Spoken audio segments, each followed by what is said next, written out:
Well, welcome back to The Pew, everybody. I'm your host, John Edwards, and I'm excited this week for this episode because I have a special guest in the studio. It's a very dear friend of mine. It's been a friend of mine for years. In fact, he was one of the guys that helped me get going in ministry, that really encouraged me in the beginning. He's been on our show before, but he's in town this week speaking at one of the local parishes and also doing some work for a company he works for too, Communio. But I mean, I'm so excited to welcome my friend here, especially on this special feast day we have. So without further ado, I won't keep you guys in suspense anymore. I want to welcome to the show and to the studio my good friend Damon Owens. My man. Yeah, man, it's good to be with you. Oh, it's my gift, especially on this great feast day, but any day would have been a gift. So yeah, man, well, I'll tell you what it's been. I guess it was Seek the last time we saw each other. Oh, wow. In the Marriott lobby. That's right. That's right. You had the portable unit. Yeah, that's right. You were just getting those interviews. Yeah, man. I love it. Yeah, it was you and me and Hector and David B. Wright and a bunch of people hanging around. And it was like a who's who in there. There was us. And it was a lot of cigar, a lot of whiskey, and about 3 days of recovery afterwards. Getting back to Pennsylvania. I think that's the last time we saw each other, man. So it's good to see you again. And man, I've been following what you've been doing. I know you've made some changes in work. I know you're still with Joyfully Ever After. Correct. I was about to say Joy to Be, which was the previous. Which is still up there. We can talk about the distinctions, but yeah, it's joy all the time. But Joyful Ever After is the marriage focus. So you're the executive director of it, correct? Yes, with my beloved Melanie. Yes. That's right. How's she doing? She is blessed. She really is. We're in a good season right now. Yeah, that's the awesome. Years. Yeah. What about the kids? So 8 children, all boys except the first 7. Yeah, right. That's right. Got to throw that out there. So we have 4 at home, 4 out of the coop, and we're finding that the parenting the 4 out of the house is more energy than the 4 in the house. Oh, I bet. Yeah. So it's been interesting, but they're all are well. My oldest has just celebrated 4 years marriage. Wow, I didn't know you had one married. I did, and she's pregnant with they're pregnant with their 3rd. Okay. And the best news, that's great news always, but the best news is they moved like 15 minutes from us from North Carolina. So now they're up in Philadelphia area where we are, so we get to see them every day. That's awesome, man. Grandkids all day. Yeah, rest of them and doing well, school, health, everything. They are. So 2 in high school. And my son, Nathan, is 8th grade. So so we still got that house. Yeah. After all this work and all these years, we still got that house. Yeah, man. Yeah. I tell you, I love what you're doing, and you. And you don't have to look around long to see how needed your work is. Yeah. With the culture and everything else. And it was so funny. We were coming from a Jacob's birthday party, my son, and he's turning 14 next Sunday, but we had it this weekend because I'll be out of town next weekend, at least on Saturday. I'll be back. We do that all the time. I was like, do I need to really cancel this event, or could we celebrate on Monday? Well, as long as the airline does their job, I'll be back on time. But that's a toss-up these days too. But, Truth. But we were talking on the way back, and I just looked over to Angela and I said, I'm excited to have Damon on tonight and everything. And then it hit me. I was like, today is John Paul II's feast day. Yes, sir. Which I know has had a huge impact on your life. Huge. He has. Huge. Yeah. Huge. Yes. And, in my generation, he was the only pope I knew, until I was like 50 or whatever. So even Benedict, who I'd been reading for 15 years before that, Cardinal Ratzinger, it was still a transition not to see and hear, Papa Gianna Paolo. But so he's had huge impact in my return back to the faith, in helping me understand, my relationship with the Lord and the calling and all the deep engagement things. And then, of course, ministry. Yeah. And just his embrace of the person and of love and marriage and the family. It's like he's just an unending source of wisdom and encouragement. Yeah, one of the biggest books I have on the shelf over there is his Encyclopedia of John Paul II. So it's all of his letters and everything else. And I haven't made it through all 900 pages or whatever it is yet, but I'm working my way through it. But yeah, he was amazing, and I know he's just impacted so many people in our generation. I was not Catholic at the time, but I mean, I remember being a kid and knowing who John Paul II was. I mean, universally, whether Catholic or not, he's recognized as transforming the papacy. Yeah. I mean, just by mere fact of his travels, of the number of people that he impacted, the writings he said, and the encyclicals there, and of course the theology of the body, which really has been the formational sort of blueprint, template for everything we talk about now: marriage, family, gender, sexuality. And, Yeah, and you served as the executive director of the Theology of the Body Institute at one time, right? Yeah, the first executive director. I was there for 5 years. Yeah. Loved it. And that was after about 12, 13 years of independent ministry and primarily marriage preparation and some, youth programs and a lot of, hired gun speaking kind of guy. Sure, yeah. There you go. So settled back down. I actually came out of corporate. So I was an engineer for many years. I remember that. Electrical, right? Mechanical. Okay. Yeah, My bad. I couldn't. I don't know if you guys don't like each other. But there's a little bit of internal thing there, but I like to build stuff and I like to know, what happens when I can touch it. Sure. And I was really involved in telecom and the cellular age in the 90s and with AT&T Bell Labs. It was an exciting time. And then had my own firm for about a year. Sold, and then decided what I want to do with my life. And I was, when was I, 35 or whatever? And my beloved Melanie is in her usual wisdom was like, why don't you just speak? Keep speaking. I was like, that's a side gig. That's not. We got kids. We got a family, And I said, all right, try it for a year, and that was 2002. Okay. So it's been 21 years. Well, I get asked this a lot in my own life since I speak and stuff too, but what was it that led you? Obviously there had to be something that was moving your heart to where you thought, okay, the Lord is calling me to do other things besides just build things. What else is he calling me to? What was that like? Like, what was that moment in your life? And how did you, because you said to keep speaking, so eventually somebody had to ask you to speak the first time. That's right. So how did all that happen? Because I don't think we've ever covered that. Yeah, probably not. So, I went to Brown undergrad and bachelor's of mechanical engineering. Then I went to Berkeley for master's. Okay. And so far away from the faith, but actually came back to the faith when I met Melanie at Berkeley. So we had this huge conversion in 91, and it was all around sex and sexuality and the faith that both of us had grown up with. So that whole thing was going on. We were married in 93. We were already just on fire for the Lord. Together, young couple. Sure. And we started learning, teaching natural family planning.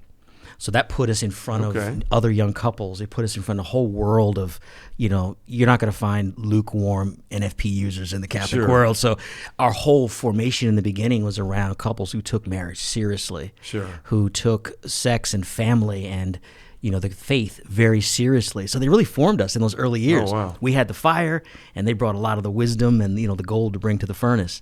So we found our early years being around not just learning but teaching, and being around not only these couples but the couples that were brought before us in pre-Canas and learning NFP, and that described at least the first 9 years of our marriage. So that really impacted us, and it put us in a place where we never would have chosen ourselves to teach. To be in front of 50, 80, sometimes 200 couples preparing to be married, and not as experts, but as like this vibrating couple, like, you guys got to learn, you got to understand, But it awakened in me a gift of teaching that I never really saw or nurtured in the engineering world. So it was like the side gig. It was like the guy who figures he can play the guitar. So he's doing like, night gigs, while he goes to work. It was like nights and weekends. And sometimes we would do 2, 3, 4 pre-Canas a weekend. Because in New Jersey, it's so dense. Oh, sure. Catholics everywhere. You throw a stone, hit 6. Right? Yeah. So we would hit like all the 5 dioceses in New Jersey, New York, and even in Philly.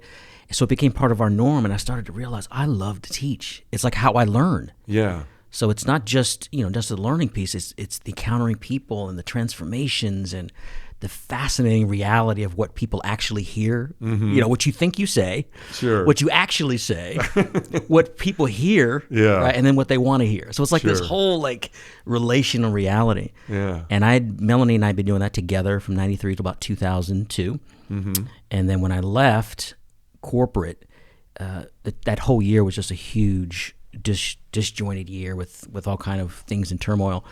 But that was also the year I was introduced to theology of the body. Okay, that's what. I want to hear about that too. Yeah, so that awakening, wanting to teach, loving to do it, not even charging. I would go to these things. I wasn't even thinking about money. It was a hobby. Does anyone need to learn? Exactly. No, does anybody want to listen? And people were calling, like you said, you have to be asked, right? I wasn't throwing flyers around and things. People were asking, like, "Oh, could you come back? This was this." So we started to realize, hey, we're having an impact. And it also, again, started to shape our marriage. So we started bringing things in. Not that we were far from perfect. In fact, we were far from even good. We wanted to be good. And when you do this every weekend, it's like you continually hold the bar up. Like, all the general marriage things, but also particularly the decision to be good stewards of our sexuality. You say that long enough, it becomes this this constant. Sure. So it's interesting because it was so much external, so much public work, and yet so much of it was personally formative. Internal, yeah. It's crazy, man, how that happens. And something you said that was interesting too, just as a side note, because people all the time are constantly coming up and saying, hey, I want to be a Catholic speaker. And everybody that I know that it's really happened for, that the Lord has opened that door, they haven't been really looking for it. Yeah, it's just somebody's like, hey, could you come and do this? And could you come and do this? And then eventually the Lord kind of sparks this, okay, this is where my heart's calling. I mean, when I left my job, you were one of the first people I talked to about it. I was sitting there scared, and you're like, look, the Lord, if you feel like the Lord is calling you and people are providing opportunities, then try it.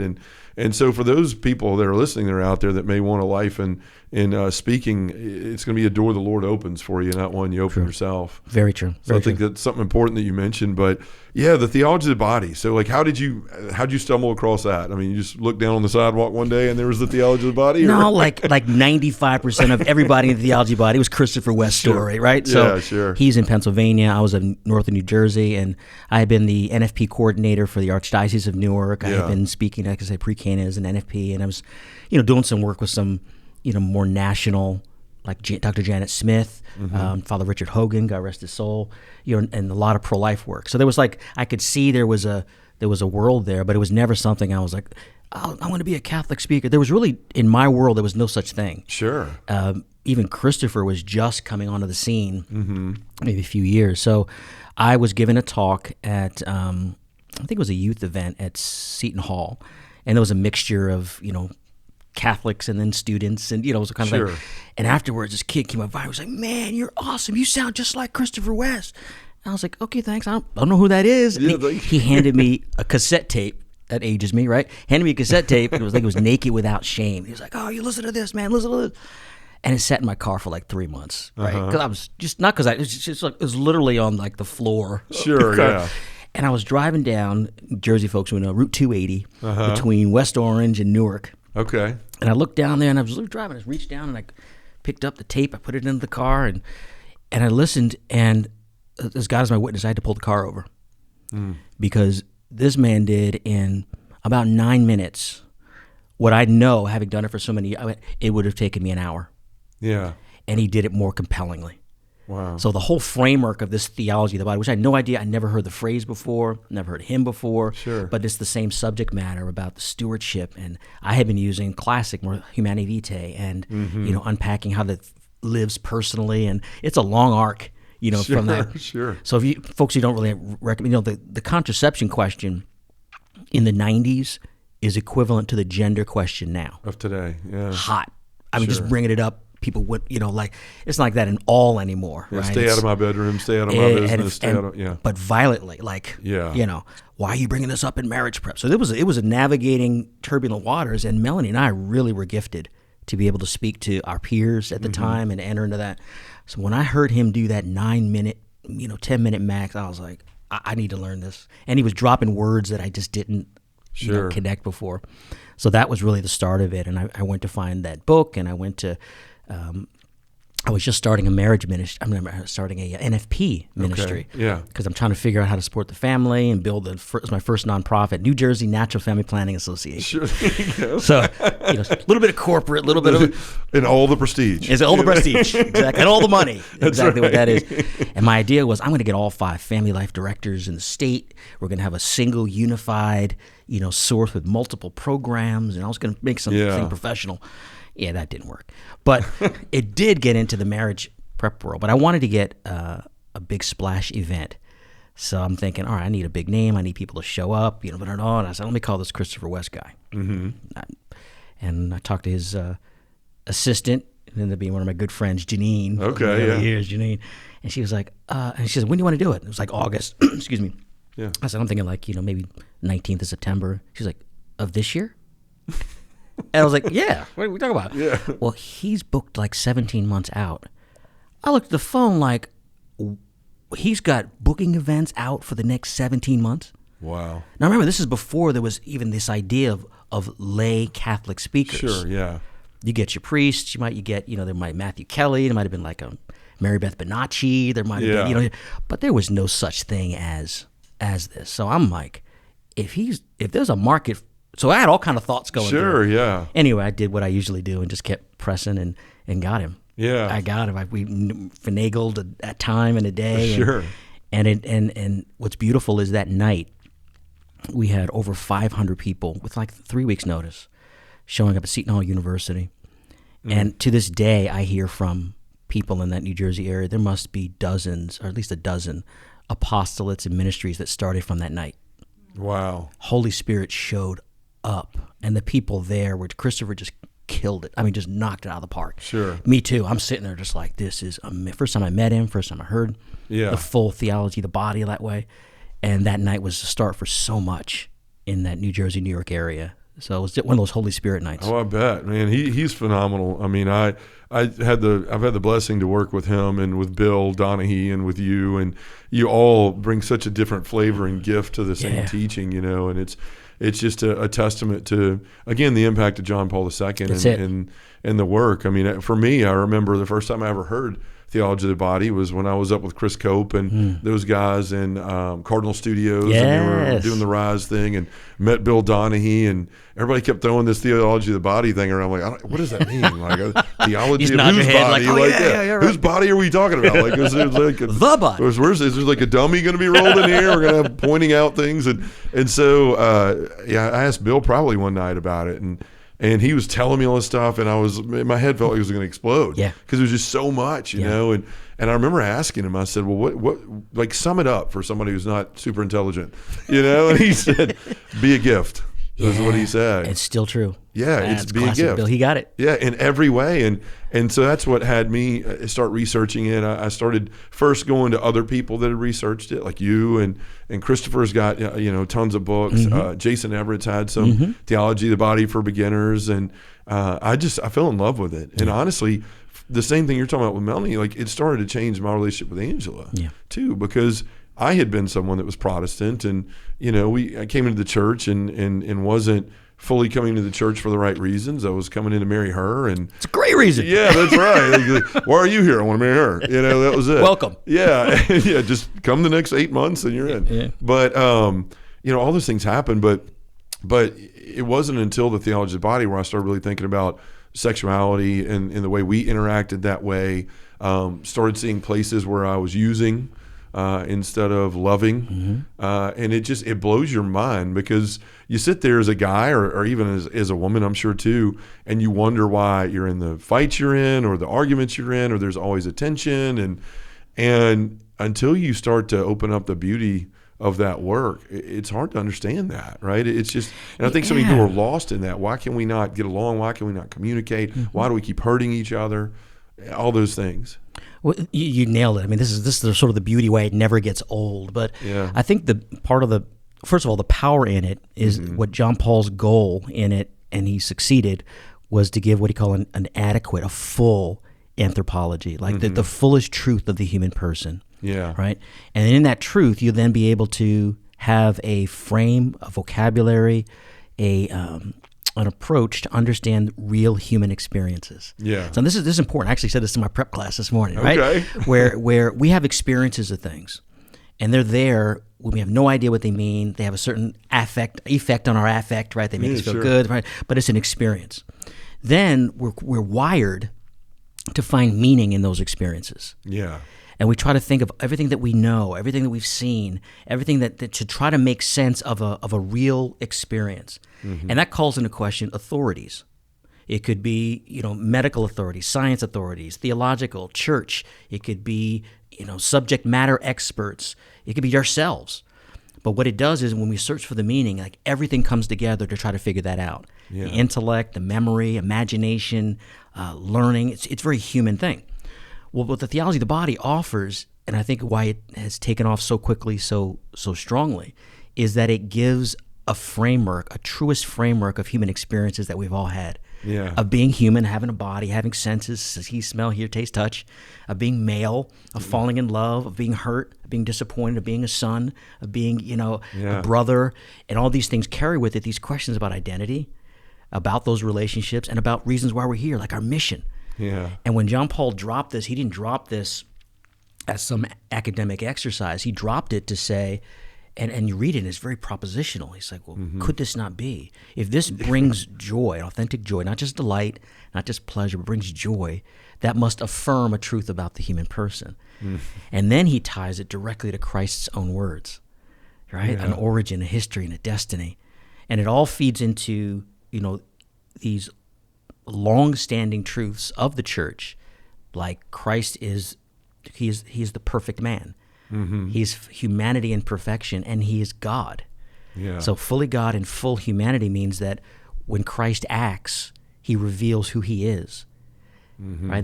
With him, there's no separation. There's distinction, but not separation between what he does and who he is. Yeah. That's why we say, look what he does and do what he does. And then we who want to become fully human, as Damon, I follow and I act like Christ, and I become not only more like him, but I become more me. Sure. So all that is in there, which says, yeah, but what does it mean to love?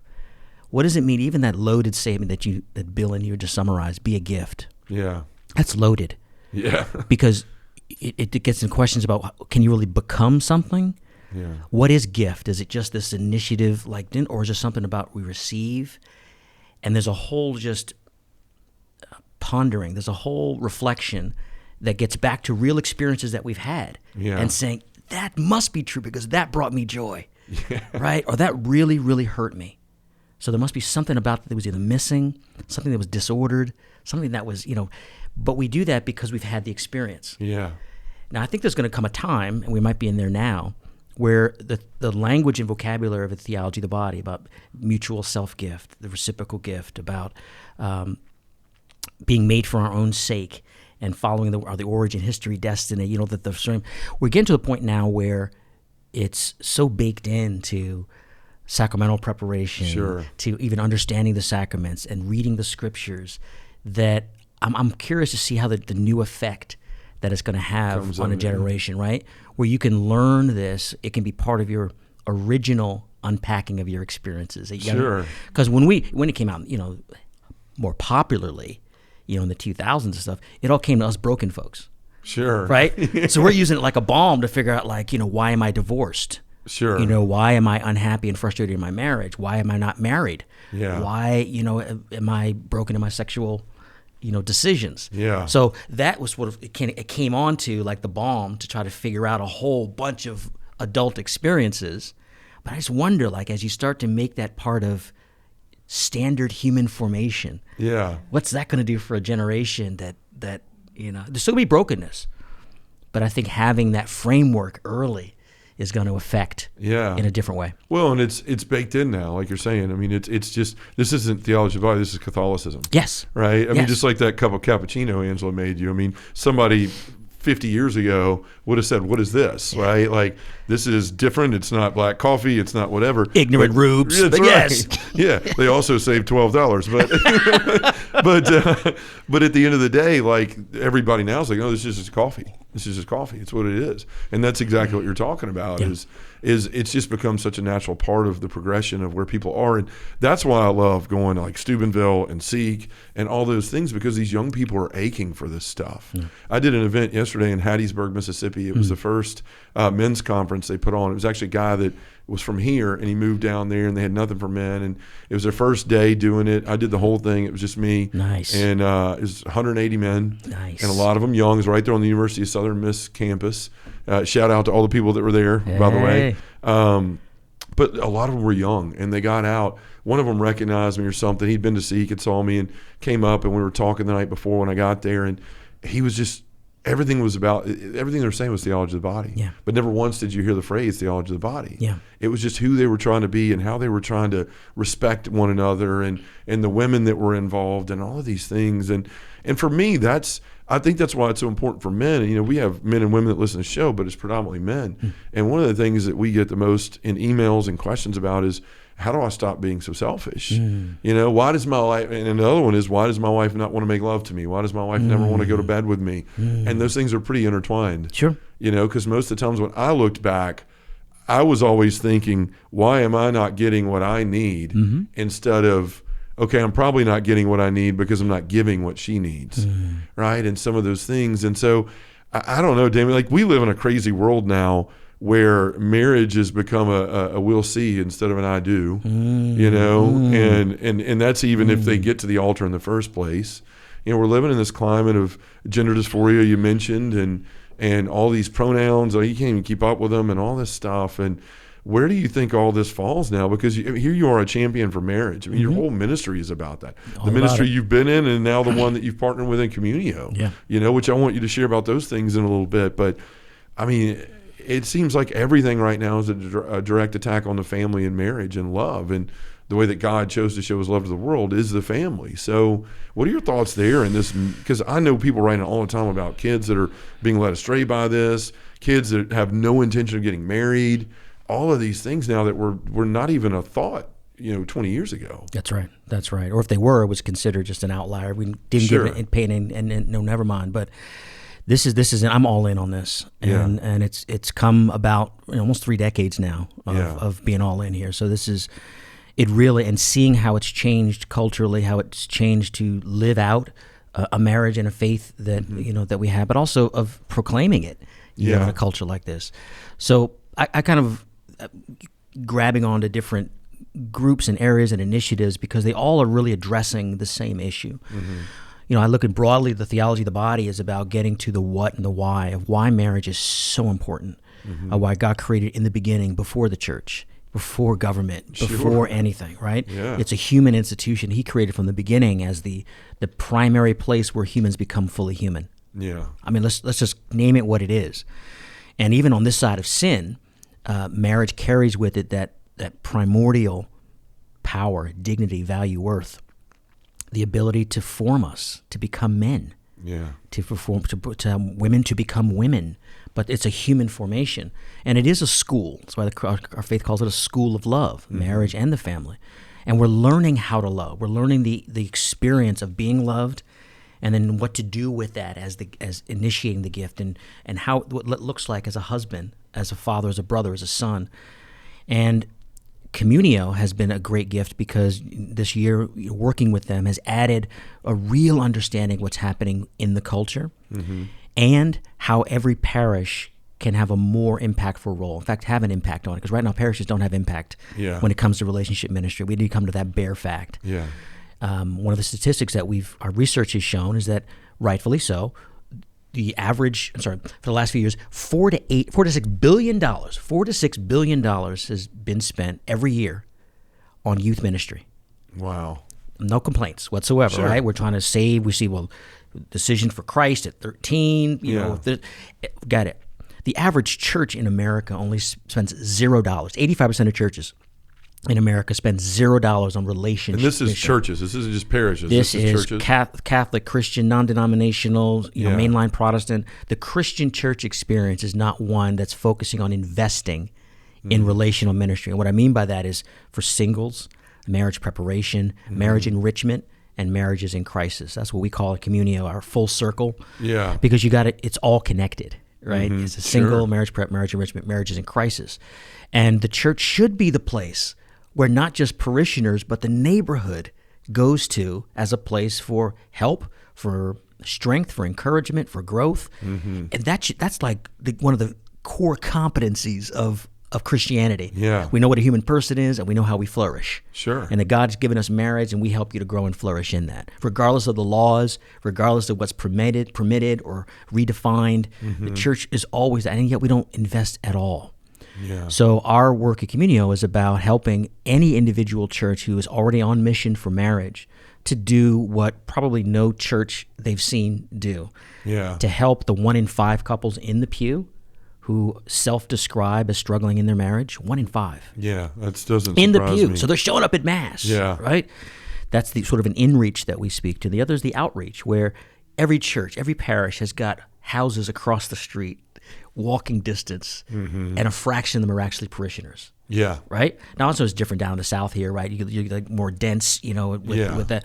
But even up like in the Northeast, where there's a heavy Catholic population or whatever, actually it doesn't really matter. If there's a house, a home across the street from your parish, and they're married, they need help. Sure. So before the full ascent to the faith, what if that brick and mortar church was a haven for skill-based marriage work that, again, didn't require assent to the faith yet, but really is just about living the truth of marriage because we know what the truth is about male and female. Yeah. So we help to build that as part of it, to reach people, and then to leverage what you and I know. We have some of the best resources that have ever been produced in the history of Catholicism. Wow. I mean, you look at the Ascension Press and the Word on Fire and Augustine Institute and these organizations, even small apostolates, and we've got these online resources and workbooks, and we've got so much content available. It's amazing. And for each one of them, the problem, even the big ones, how do we get people in front of this? Yeah, how do we get in front of people? Yeah, we can spend all the money, we can do that. But and we go to the diocese, we go to a parish, and then we get there, and everything just goes into a black hole. Yeah. Right? Make a new flyer. Make sure Father announces at the end of Mass. That's right. We have the same in-reach outreach that never work. Yeah. You get the same 25 people to show up. Yep. So and it's not just a technical marketing problem. It is an evangelization problem. Mm-hmm. It's a question about how we have the competence to bring new people in and to serve them where they need to be served. Yeah. So that aspect of the marriage work has been such a beautiful complement to my previous content work. Sure. Where once you get them there, we've got the content. We can speak to the needs, felt needs, real needs, latent needs, obvious needs. Like when somebody's in crisis, you know what they need. Yeah. Oh, sure. Most couples don't know what they need. It's like an iceberg. Yeah. 90% of it is under the water.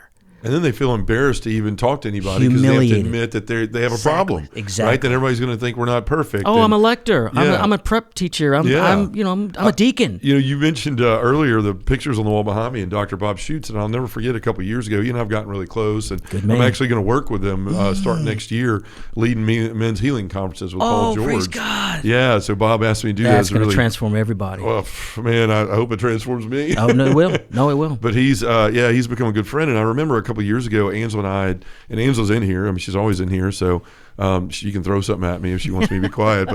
But we had run into one of those periods in your marriage where it's like no matter what you say or do, you're wrong. You're up against each other. That was us, 2013. Yeah. 2013 was our year. Yep. Yeah, it's like you both have sandpaper on, and you're just constantly rubbing up against each other. Or as somebody else once told us, you both are wrapped in barbed wire, and sometimes you walk by and snag each other, and cut and all that stuff. Good images. But I was really got to a place where I was really just like, man, I'm trying my best. I'm praying every day. I'm giving my life to the Lord. I'm doing all this stuff, and again, selfish, I, all those things. But I called Bob because we had been talking and gotten to know each other, and I told him I'm really struggling, and I'm just embarrassed about it. And I don't know who to talk to. Here I am, this guy on ministry talking every week on the show about how to have a good marriage and be a good man, and I'm failing at it myself. And long story short, he was like, well, you should come to our Unveiled retreat, and he tried to offer us tickets. We couldn't get there. It was in a couple of days, but I said, Bob, I'm so embarrassed. I feel like such a hypocrite. And he said, John, hypocrite. He said, try being a marriage counselor for 35 years and being on the brink of divorce the entire time and going week in and week out and helping other people but not being able to help yourself. I'll never forget that. Yeah. But it also makes me realize like how many people are in that place where they are struggling and they're just like, well, we're just going to stay together. And then you look up and the last kid's 18 and then the people are apart. Yeah. If they make it that long. This is the birth of Joyful Ever After. So when Melanie and I formed in 2020, much of it was, first of all, was an inspiration from God in the year before, and things just came like a big vision. But the wounding there was precisely that. We started to see friends of ours, also married 20, 25, 30 years, divorcing. Yeah. And I'm coming up from a name like, I call it SAD. It's a suddenly announced divorce, right? Yeah. Where people you think you know, and you do know. Sure. They're friends, but it's so well hidden. It's so actively hidden that it's falling apart right in front of your eyes. And we lost two very close couple friends. Mm-hmm. In fact, one was godparents for our kids, for two of our kids. Wow. And we were like, something's going on. Something's going on. Something that can endure for exactly what you said through the child raising years up until a point, but it can't last forever. Because these were good people. Sure. Who made, not agreeing with the decision, of course, but understanding the pain. Mm-hmm. And in that sense, like, how vulnerable are we? Yeah. Having been through our rough time, right? Looking at yourself, yeah. So I think the one of the American Catholic cultural things is we need to find that really effective but also very personal way of being there for each other. Yeah. And a lot of it's affective, just knowing that you belong and that you've got somewhere to go and that place where you don't have to worry about the shame, or, you can overcome the shame. Sure, yeah. Right? But all of it is just knowing, what do we need to maintain a healthy, flourishing marriage that accomplishes its purpose, right? Of personal sanctity, of a culture of love and a culture of life. Familiaris Consortio, the family in the modern world, John Paul II had 4 criteria for family life. And it had to do with what we call, ad intra and ad extra. And the ad intra is about serving life and about serving the place of love and communion. And then it's also about serving the community and the needs of the church. Yeah. So there's like this breathing that marriage is meant to be, and there's a public dimension to it. So Joyful Ever After, as we started to really pray through the mission, we were very clear we're not writing new programs, although we did because of COVID. Sure. Right? Well, yeah, you gotta do what you we're not doing big events, but we did because of COVID. Yeah, that's right. Yeah. The vision was really, how we build authentic friendships amongst couples. Amen. Not just small groups. That's like that weird. Have you been in small groups, right? Yeah, it's always the weird. God bless. It's the right, sense of getting together and being. But when it's like this forced, it's like you're not really building friendship. Yeah, you're showing up, checking a box, surface level sharing. Well, you kind of want to, but then it's like, I'm not going to tell you my junk. Enjoying the scones, all that stuff. The scones, that's right. I got to get the kids home. That's right. I've got a polo match in a minute. Yeah, but like your beautiful backyard and my backyard and the grill and the inviting folks over and just without an agenda, without even we pray, we do something, and then watch how that fellowship draws us together and sort of reduces the swelling. You'd be like, hey, John, man, I've always wanted to ask you this. Whenever you get that, you're like, okay, sure. The grill's doing the job, right? The fire pit's doing its job. Yeah. Because you want that in a real freedom to know that you're not alone. Yeah. So Joyful Ever After was about that public dimension of marriage that would help to build and to sort of drop the barriers where all these suddenly announced divorces fester. Right? Mm-hmm. And the help that you need is not at the moment of crisis. The help would happen much, much sooner. Yeah, because it's like anything else. Things lead up to that. And that's one of the things I pray. And I don't even think I've told Angela this in a while, but that's one thing I pray every day is, Lord, like, my worst fear is that our children get older and Angela and I don't know how to be with each other. Right? Yeah. And I think that's what happens to a lot of people is they just get like, okay, well, I don't even know you anymore, and your interests are different, and mine are different because you were taking kids to soccer, and I was taking kids to football, and I had my thing, and you had your thing, and that's been one of my worst nightmares is that that's the case because and it's something that you can either sit back and dread all your life and do nothing, or it's something you can start looking at now. Like if that's something that I really feel is on the horizon or a possibility, then what am I doing about it now? Yeah. And to your point, a lot of people are like, well, I want to do something, but I don't know what to do. We run into that with men's groups. It's like, I want to do something. I want to start men's groups where there's vulnerability and there's vibrancy and authenticity and accompaniment. But all I know to do is there's like programs. Should I get one of those and push play and we'll just get in a room and have some donuts and see you next week? And I think, underlying what you're saying is what's been missing in our church a long time, which is a true accompaniment. It's true accompaniment, like walking with one another, entering into one another's lives. And some of my favorite moments in my worst moments have been in that backyard when I've had friends over and all of a sudden I'm like, hey, Angela, go get this, or Angela, get me a beer, and one of my buddies comes over and goes, hey, man, I don't think that's the way you're supposed to be living with your marriage, right? Boom. And I'm like, shut up, man, but it's the truth. Like to have those people in your life that also lift you up, but they also call you out when those behaviors that are detrimental to your marriage are present. And I mean, we can't survive in this world without people doing that with us alongside of us. So I always love like words and phrases. They help me to process stuff, right? And that's my category, what I call relational authority. Yeah. Right. And you have to grant that. You can't demand it from somebody, right? If you invited them over, they're a friend. Sure. At some level, right? Mm-hmm. And they're witnessing the way your marriage is working, and our culture works is that you don't get into other people's business. You kind of just turn by, you get your beer, you kind of drink a little bit, you kind of maybe roll your eyes a little bit, be like, that didn't look too good. And then you go home and be like,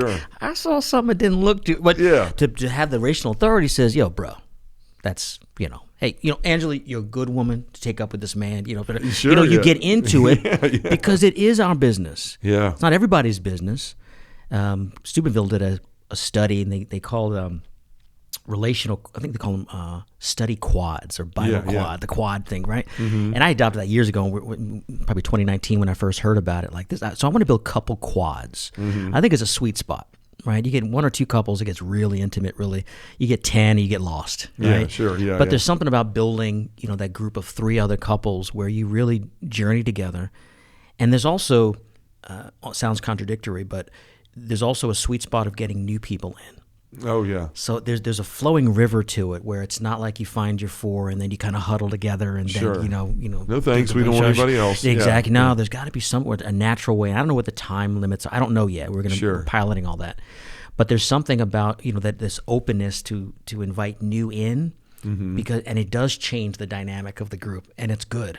It's uncomfortable, but it's good, right? Sure. And then as we start to get really familiar, and it doesn't end the group, but it also kind of carries with it a responsibility to start another group. Yeah. Right? You see this on the men's side, right? Sure. You know what happened when you get your crew of people and everybody kind of wants to stay here because it's safe. Totally understand. But the real life comes not in the pond, it comes in the river. Sure. Right? So I think if we're going to transform the culture, which we have the power, and I think we have the authority and responsibility to do it as Catholics, we have to start implementing these things as lay people, under the authority that we've been given. Sure. And let the family do what the family does. But the church is the family of families. Yeah. Instead of saying, hey, Father, I think we should start a family group. I mean, it's like, we do this all the time. We do this all the time. Sure. Father, we should do a men's group. Another thing. He's like, it's like, okay, Yeah. But we don't need in those senses, that permission of priest and bishop or, the clerical responsibility.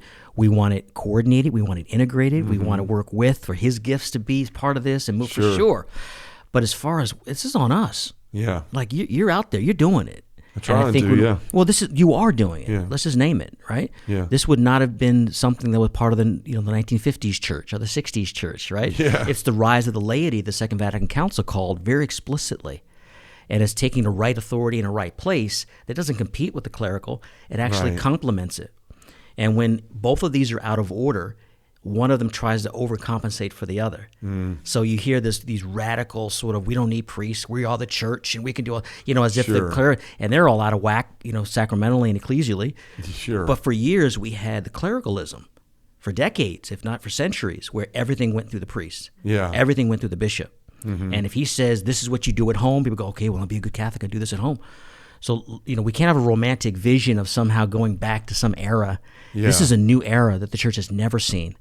And the rise and the strength, the gifting of the laity in service and in integrated with the clergy and the church, we have the capacity to do what the church has never been able to do, both in the world and within the church. Sure. People would come to us in flock if we really took care of each other the way that we have the capability of. And the way that we project that we do, right? We say it because, and we keep saying it, but if we lived it, it's such a contrast. It is we're highlighting the contradiction. Yeah. Because how can we be so joyful in a world that doesn't even define marriage? Right. Yeah. Right. Yeah. But if we lived it, they're gonna have to stop and be like, oh.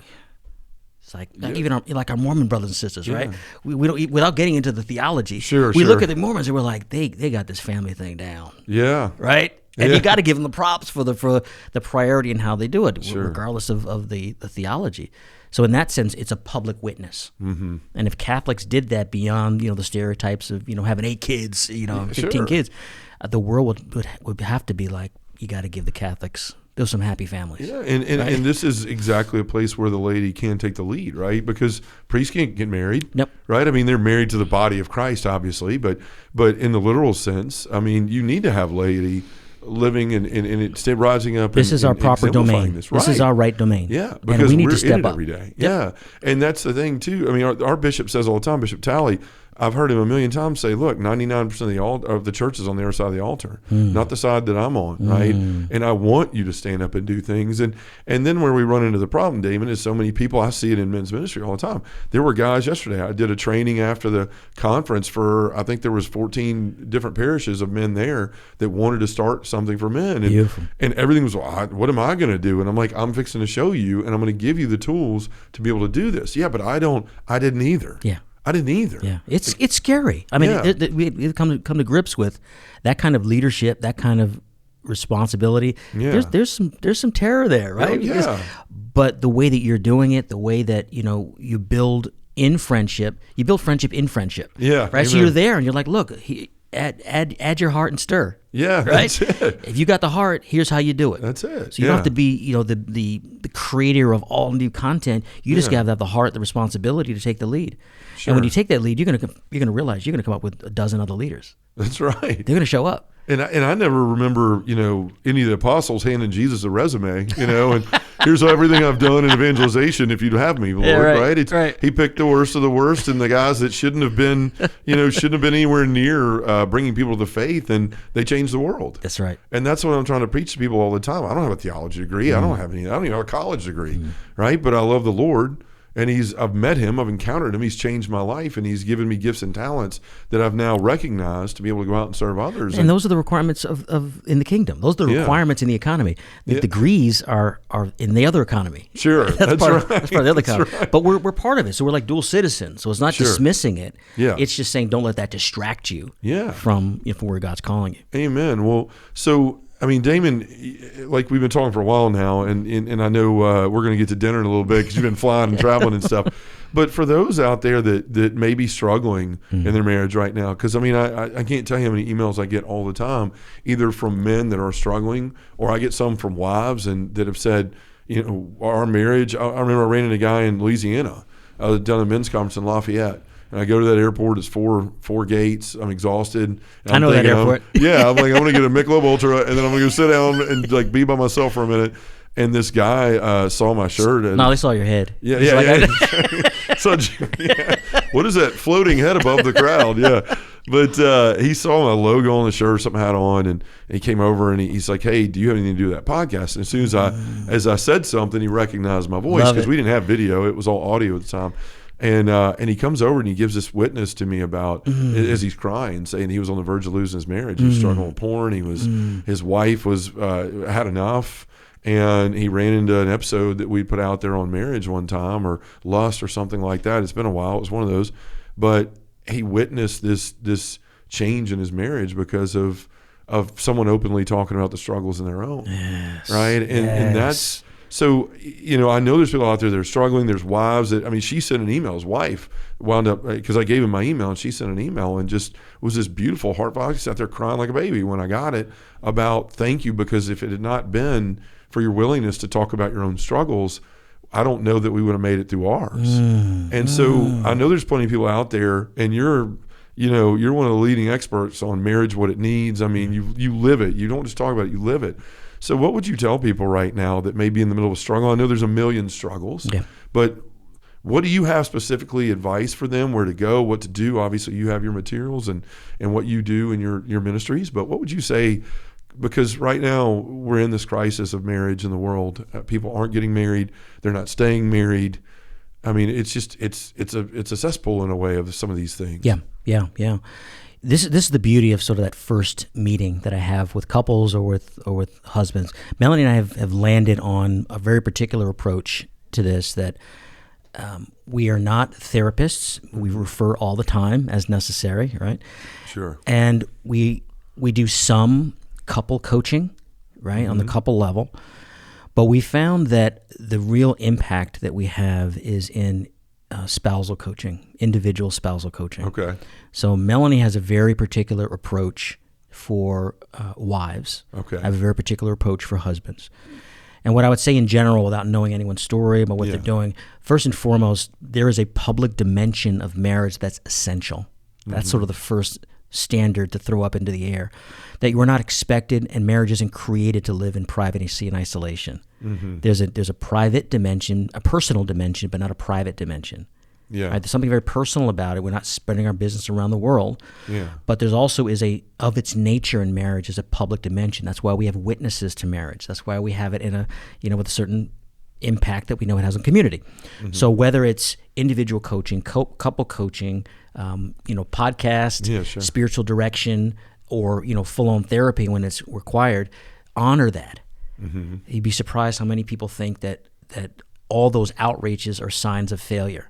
Right. And that's not true. It actually is a sign of the nature of marriage. Yeah. And when you're deprived of that for a certain amount of time, all of these particular issues fester. So there can be situations this is obvious. You mentioned pornography, addictions, mental illness, physical illness on one spouse or the other that changes the whole dynamic within the marriage. Yeah. And what you'll see oftentimes is that the spouse who is not living up to their male or female role in the marriage, which is unique to them, although it has universal dimensions, male and female, sure, but it's very specific to marriages, the other will overcompensate. So even when this gets healed, it begins the healing, it actually brings to bear the overcompensation.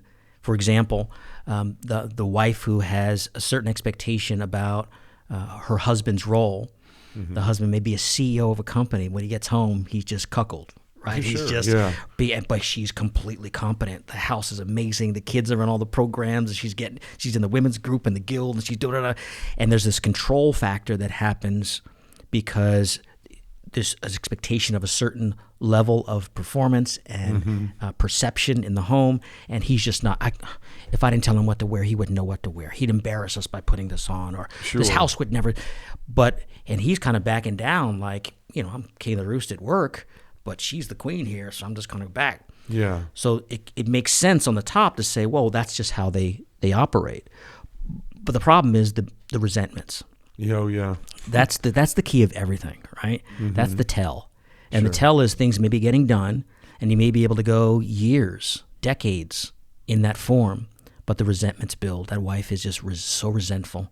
The husband is so resentful of being controlled and of being, put down and not experiencing, the headship that honors her and honors him. So in that long answer to say, honor the public dimension, but also recognize that the struggle to get back to this order it's prayerful, but it's also skill-based. So there are things that we need to learn about the role as a husband and what's there, and it's going to probably shake up the house for a little bit in the short term. But what it'll do is we'll start to reset the order that's natural. So I'm not being coy in the language as much as I'm being general, because the situations are always different. Sure. But there's a public dimension. There's a very particular role that men need and are called to, a very particular role that women need and are called to. And even when there's variations within that, resentment, frustration becomes sort of the bellwether of whether things are really out of order. For the men that are listening now, I highly recommend learning, first of all, coming to terms with what your needs are, where are the frustrations, right? And not dismissing them as just, I'm going to offer them up to God. You can still offer them, but also honor them. Amen. Right? Yeah. You can offer them up and honor them. Like, this is my need. It's an injustice not to have it, and I'm hurt, Lord, but I give over to you my right to be offended. Sure. But it's an offense, as opposed to saying, well, I got to get over this, and I got to, if I did this, then they would make this kind of, we start to negotiate with these. And I say the same thing for the women who are listening, right? It's a human thing. Our desires are really important. Yeah. Really important. And we don't need to suppress them. Oh, Lord, no. Yeah. No. And we also don't need to indulge them. Right. Amen. Right? So we've got the two extremes. Yeah. But we always listen to them, because they're desires of our heart. Yeah. It's not, we haven't calculated them. It's not an intellectual thing. So it's aligning, purifying, and pursuing these desires of our heart in the unique context of our marriage. We've noticed, Melanie and I, a very large and probably very underserved population of people at this individual level. Now, there are many couples who can come together as a couple and say, help us with this. Sure. Fantastic. Let's go from good to great. Let's handle it. And that's a great gift. But there are so many who can't even sit across a table from a coach, from a therapist, as a couple, because it actually makes the situation worse. Yeah. This is the witness you'll hear from couple therapy, from couple coaching. It's very easy to get so bad in the relationship that the husband and wife can't yet work on their marriage together. Yeah. Because things are so out of order and so much resentment and hurt at that level. We are always a people of hope. Yeah. And marriage itself is meant to be the place where we work out our salvation in fear and trembling. If we've made that vow, this is the place where we work out our salvation. And what do I mean by that? That heaven, in relational terms, here's our TOB, is perfect union with Christ. it's becoming Christ. Bone of bone and flesh fits the marriage talked about in Revelation. That eternal life is this eternal union with the Son, that the Father looks and he sees us and he sees the Son, right? So to be in perfect union with the Father, God has given us marriage, natural marriage and sacramental marriage, so that we can experience personal communion and learn to grow to become bone of my bone, flesh of my flesh. It's a school. Sin keeps us from that perfection, keeps us from that fullness. But there's the salvation outside of that is not the goal. Yeah. Right? Now, there's always situations of personal harm and safety and the need for all of that.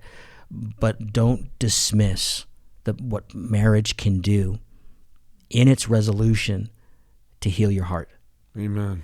Do not look around, see everyone else, and then turn your head.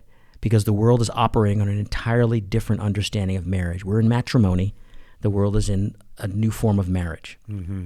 Matrimony, matrimonio, is the munus to motherhood. It's the state of being in motherhood for salvation.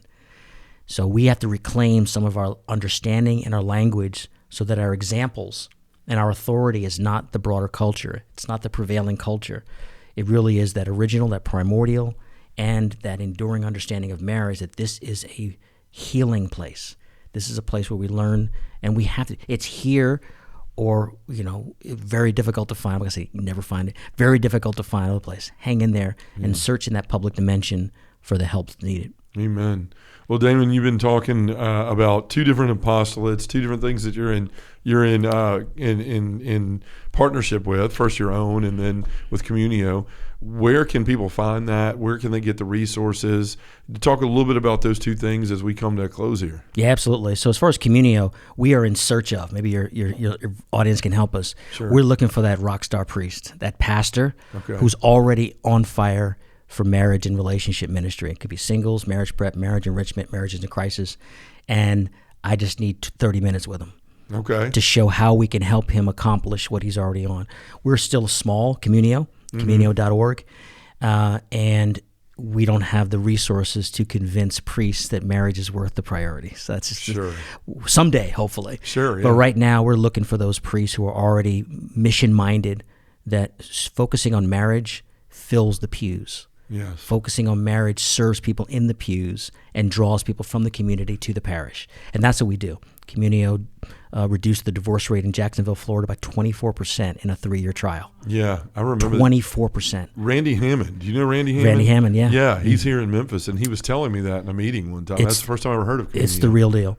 And we just issued a nationwide study on faith and relationship, and you can go to communio.org/study. And you need to see the real state of marriage in the country. It's shocking. This is not an issue. This is the issue. It is resident fathers and the lack of resident fathers that is the decline in faith participation. Family decline drives faith decline. That's our major conclusion. 19,113 churches in 13 states. This is worth our focus on. And then Joyful Ever After. And you can reach me at communio.org or at joyfuleverafter.org to speak specifically about this coaching aspect. We are piloting both the husband spousal and the wife spousal coaching with a model that we are just so excited about. I mean, it's actually taken from a secular model that's perfectly in line, but we've incorporated that into the sacramental vision in a way that adds, very specific a prayer life, spiritual life, relationship with the Lord. But the skills are human. And the human skills of a wife are different but complementary to the human skills of a husband. And when you look at these skills together, you start to see what it takes to live daily in real intimate communion. So our tagline is, get the marriage you want from the marriage you have. Right? I remember seeing that. Right? So joyfuleverafter.org is where you can learn more about that. And you also speak. I mean, you're speaking at Seek. You're doing all these different things out there. I know you do missions and stuff like that. They can find that too at Joyful Ever After, or Joyful Ever After. We're there. That's it. Damon, man, I'm so excited to get to spend the rest of this evening with you. It's good to see you, man. I'm so proud of you. Everything you're doing here is so amazing. It's rightful. It was such a right fit for you, and I'm so glad it's flourishing. Well, thank you. And I mean, you talked about earlier, in and out, the breathing in and out, right? Someone helped you along, and then you turned around and you helped me. The same way you're talking about these new people have to come in a group. You help those new people because someone helped you. Exactly. It's that opportunity to turn around and reach back and give the gift that you were given. And you certainly have done that for me, Damon. You've been a great friend. I love every time that we get to spend time together. I can't wait to hear you tomorrow night. I'm going to run over to St. Michael's, and I'll be the tall guy in the back. But I can't wait to be You're always the tall guy in the back. That's right. Unless you're the tall guy on stage. I don't want to hear down in front the whole time. It might disturb your talk. So, but anyway, brother, thank you for everything you're doing. You're such a gift. Again, go to joyfullyeverafter.com. Joyfuleverafter.org. After, say that again because I messed it up. Joyfuleverafter.org. Okay, and communio.org. That's it. All right. Thank you, brother. I appreciate you, man. All right. God bless.